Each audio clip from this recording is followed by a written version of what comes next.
अगर कोई मेरे ऊपर भ्रष्टाचार साबित कर दे या मेरे को किसी बात के भी सम्मिलित कर दे तो मैं उसी टाइम इस्तीफा देने के लिए भी तैयार हूँ। प्रयास करने से टिकट मिलती है, वैसे घर पे कौन दे के आता है। ये हम भी एक दावेदार हैं टिकट के, भारतीय जनता पार्टी के। राजनीति के अलावा सेवा का मेरा धर्म है और मैं सेवा करूँ। लेके आई है कॉफ़ी विद प्रेस, मतलब ये है कि हमारी टीम है और आज टीम हमारी ऐसी शख्सियत से हम मुलाकात करने जा रहे हैं जो किसी भी परिचय की मोहताज नहीं है।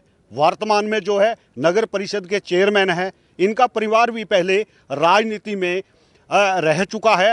हम आपकी मुलाकात करवाने जा रहे हैं। हमारे साथ हैं नगर परिषद के चेयरमैन नरेश बंसल जी। नरेश बंसल जी, राजनीति में आने का कैसे ठानी आपने? सबसे पहले तो आपके चैनल के माध्यम से सभी को बहुत बहुत नमस्कार। और मैं बात बताना चाहता हूँ आपको राजनीति की, कि एक मन में हमारे फादर साहब के श्री टेकचंद जी के मन में टीस थी कि वो 3 बार पार्षद रहे, 87 में, 91 में और 94 में। वो 87 में भी वाइस प्रेसिडेंट बने और 91 में भी वाइस प्रेसिडेंट बने। और 94 में हम एक वोट से चेयरमैनशिप हार गए थे। किसी भी राजनेता ने हमारे को चेयरमैन नहीं बनाया वादे करने के बाद। तो इसलिए हमारे फादर साहब के मन में थी कि एक बार चेयरमैनी का इलेक्शन भी लड़ा जाए। तो इस बार इलेक्शन सरकार ने डायरेक्ट करवाया था और मैंने चेयरमैनी का इलेक्शन लड़ा। नरेश जी, मेरा सवाल आपसे ये है कि पहले जब भी किसी का राज रहा है यहाँ टोहाना में, अब आप वर्तमान में चेयरमैन हो, तो आपको पहले का विकास और अब के विकास में आपके समय में कितना फ़र्क नज़र आ रहा है कि आपने कितना विकास करवाया है? देखिए, पहले के समय में और इस समय में काफ़ी फ़र्क है। सरकार भी, अब सरकार की तरफ से भी ग्रांट ज़्यादा आती है और मेरे पास एक डायरेक्ट पावर है लोगों के द्वारा चुने हुए की। पहले तो जो चेयरमैन चुना जाता था पार्षदों के द्वारा। अब जब हमारे पास ग्रांट आई है तो हमने विकास कार्य भी काफ़ी अधिक करवाए हैं।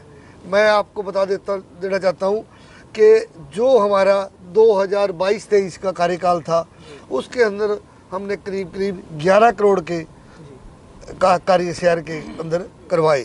और जो अब वर्तमान में 23-24 का कार्यकाल चल रहा है उसमें हमारे 1 करोड़ 98 लाख के कार्य पूरे हो चुके हैं और 6 करोड़ 39 लाख के हमारे कार्य प्रोग्रेस में है, जो काम चालू हो चुका है। और 2 करोड़ 72 लाख के काम हमारे स्टार्ट हो गए हैं। और आपको बताऊं मैं 3 करोड़ 12 लाख के काम हमारे प्रोग्रेस पे है, जिसका हमने वर्क ऑर्डर दे दिया है, फाइलों में अभी पड़े हैं, जो अभी काम स्टार्ट नहीं हुए। तो आपको बता देता हूँ करीब 14 करोड़ के काम हमारे ये हो चुके हैं। तो नरेश जी, आपने जो ये गिनवाए हैं विकास कार्य टोहाना के चेयरमैन पद पर रहते हुए आप कर रहे हैं जी। क्या लगता है आपको कि इतने भारी बहुमत से आप जीते थे और आगे क्या रणनीति है? क्या विधायक पद के लिए तैयारियां जारी हैं? देखिए, ये तो वैसे तो समय बताएगा, लेकिन मैं आपको बता देता हूँ, एक तो मेरी ड्यूटी है विकास कार्य की कि मैं इस चेयरमैन के पद पे आया हूँ। लोगों ने मेरे पर विश्वास जताया है और मुझे विकास कार्य तो करवाने हैं। रही बात विधायकी की, तो मैं भारतीय जनता पार्टी का एक सिपाही हूँ। हमारे आदर्श श्री सुभाष बराड़ा जी हैं। अगर हमारे को सरकार, गवर्नमेंट या भारतीय जनता पार्टी टिकट देती है तो मैं माननीय श्री सुभाष बराड़ा जी के नेतृत्व में इलेक्शन लड़ना चाहूँगा। सर, टोहाना के अंदर जैसे 23 वार्ड है और अगर बात करें एमसीओ की तो कोई ना कोई किसी न किसी पार्टी से संबंध रखता है। तो उस बीच में आप 23 के 23 वार्ड के अंदर लगातार आपका काम जारी है, तो कभी ऐसा आया भी मैं उसका वार्ड में नहीं काम करूंगा, ऐसा कुछ? नहीं, ऐसा कुछ नहीं है। हमने समान दृष्टि से सभी का विकास, सभी वार्डों का विकास कार्य करवाया है। मेरे मन में कोई भेदभाव नहीं है, क्योंकि मेरे को सभी वार्डों ने एक मैंडेट दिया है। सभी लोग मेरे शहर के हैं और जो भी काम मेरे संदर्भ में आएगा, वार्ड का वासी कोई भी या पार्षद कोई भी काम कहेगा, हम प्रयास करेंगे कि उस वार्ड का कार्य पूरा हो। मतलब कई पार्टियों में स्थान मिला है आपको, कई पार्टियां, 1-2 पार्टी में पहले भी रहे हैं आप और अब भाजपा से हैं आप, तो क्या लगता है आपको कि भाजपा अगर आपको टिकट नहीं देती है तो क्या दूसरी पार्टी भी ज्वाइन कर सकते हैं? जी, ऐसा मेरा कोई प्रोग्राम नहीं है जी। मैं भारतीय जनता पार्टी का सिपाही हूँ और मैं आपको बता देता हूँ कि मैं आरएसएस से भी बिलोंग करता हूँ। मैंने प्रथम वर्ष किया हुआ है 75 के अंदर CAV स्कूल हिसार से मैंने किया था और मैं भारतीय जनता पार्टी के अंदर हूँ। भारतीय जनता पार्टी की तरफ से ही इलेक्शन लड़ूंगा अगर लड़ूंगा तो। अगर भारतीय जनता पार्टी की टिकट किसी अन्य को मिल जाती है तो क्या आप आज़ाद उम्मीदवार के तौर पर भी पर्चा भर सकते हैं? देखिए, ये पार्टी बाद में हमारा तय करेगी या हमारी रणनीति करेंगे हमने क्या करना है, वो इसलिए मैं आपको अभी कुछ नहीं कहना चाहूँगा। तो क्योंकि हम तो माननीय, मैं पहले भी कह चुका हूँ कि सुभाष बराड़ा जी के नेतृत्व में है। अगर सुभाष बराड़ा जी को टिकट मिलती है तो हम उनके साथ तन मन धन से खड़े हैं। नरेश जी, आप अभी वर्तमान में चेयरमैन हैं नगर परिषद के। आगे विधानसभा चुनाव का साल शुरू हो चुका है 2024, तो कौन कौन से मुद्दे आप देखते हैं कि जिनको आप विधायक बनने के बाद चाहेंगे कि प्राथमिकता के तौर पर मैं उनका हल करूं, जनता को इसका लाभ मिले? देखिए, मैं आपके चैनल के माध्यम से बताना चाहता हूं कि मेरे चेयरमैन बनने से पहले नगर परिषद के अंदर प्रॉपर्टी आईडी का बहुत बड़ा मसला था जो हमने अपने मैनिफेस्टो में था और वो उसको हल किया है। आज कोई प्रॉपर्टी आईडी का मेरे ख्याल शहर में रोड़ा नहीं है। अगर कोई आता है तो मैं खुद बैठ के उसको सुलझाते हैं और उसकी प्रॉब्लम हल करते हैं। सफाई की व्यवस्था ले लें आप, सफाई का पूरा हमने टोहाना में डोर टू डोर का जो टेंडर लगाया हुआ है, इसके माध्यम से पूरा शहर मेरा नीट एंड क्लीन है। लाइटें आप दे सकते हैं, तिरंगा लाइटों का भी आज पूरा शहर के अंदर जगमगा रही है। और सरकार की तरफ से अभी हमारे पास बजाज कंपनी की 2300 लाइटें आई हैं जिसका हम वर्क ऑर्डर दे चुके हैं और वो लाइटें लगनी शुरू हो चुकी है। आप देखना कि शहर मेरा कैसे जगमग होगा, साफ़ सुथरा और बढ़िया होगा। नरेश जी, आपका परिवार भी राजनीति में रहा है और आप राजनीति में किसको अपना आदर्श मानते हैं? मैं माननीय श्री सुभाष बराड़ा जी को अपना आदर्श मानता हूँ और साफ़ सुथरी राजनीति करना चाहता हूँ और बिना भेदभाव के राजनीति करना चाहता हूँ।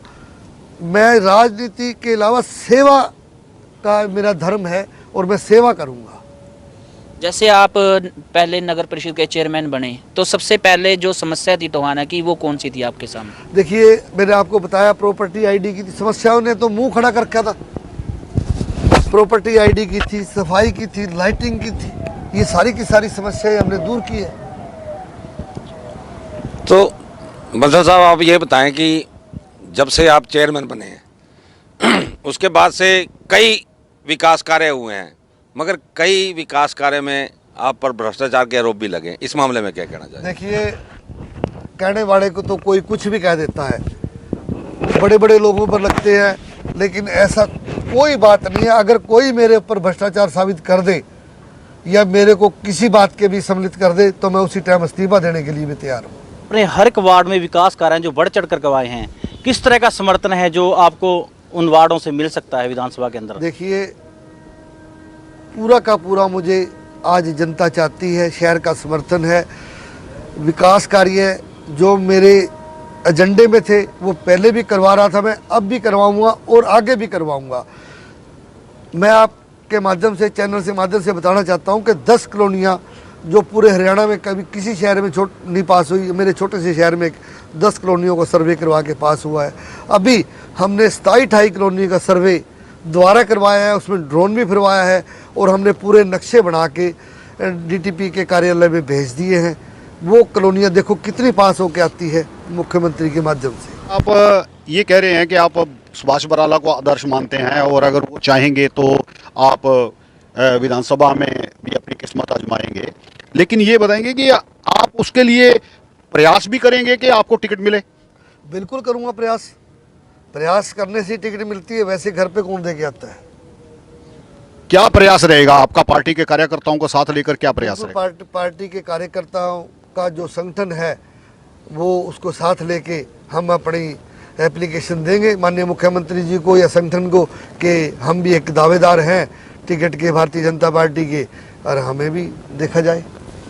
तो क्या जैसे कि आपका रसूख है, आसपास के जितने भी टोहाना विधानसभा के क्षेत्र के गांव है, सभी आपको जानते हैं, तो आप रूबरू होते हैं हर रोज ग्रामीणों से, तो अभी आपके दिमाग में कुछ ऐसा है कि अगर मौका मिलता है और आप यहाँ से चुन के आते हैं इस विधानसभा क्षेत्र से, तो क्या गांवों के मुद्दे आपके मन में है कि अब तक नहीं हो पाए हैं जिनका? नहीं, देखिए, जो आदमी इतनी बड़ी तैयारी करता है उसके मन में हर तरह के मुद्दे होते हैं कि मैं अपने क्षेत्र को कैसे सुधारूं, क्या क्या इसमें कमियां हैं और कैसे इसको दूर किया जा सकता है।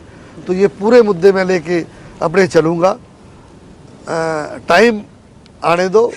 ठीक है। ये तो दूरगामी परिणाम है। और मैं आपको बता देता हूँ कि मैंने जो है अपना नगर परिषद टोहाना का जो क्षेत्र था जी, वो भी अब आपके सामने बड़ा है। उसके लिए भी हमने एक जो कॉलोनियाँ अनअप्रूव्ड में आई हैं उसके लिए भी हमने सर्वे करवा के भेजा है कि इसको अप्रूव्ड में आई। जी जी, तो कहने का मतलब है कि अभी भी है हल्के में या गांवों में बहुत विकास की कमी है अभी भी? बिल्कुल है, कमी है जी, बिल्कुल कमी है। माननीय बराड़ा जी ने कुछ करवाई थी, कुछ रह गई है अधूरी, तो हम अगर हमारे को दोबारा मौका मिलता है तो और करवाएंगे। तो मौके के मंत्री हैं जो वो नहीं करवा रहे हैं, उन्होंने करवाया देखिए, कुछ विकास? मैं इस बारे में कुछ नहीं कहता, हर आदमी अपना प्रयास करता है।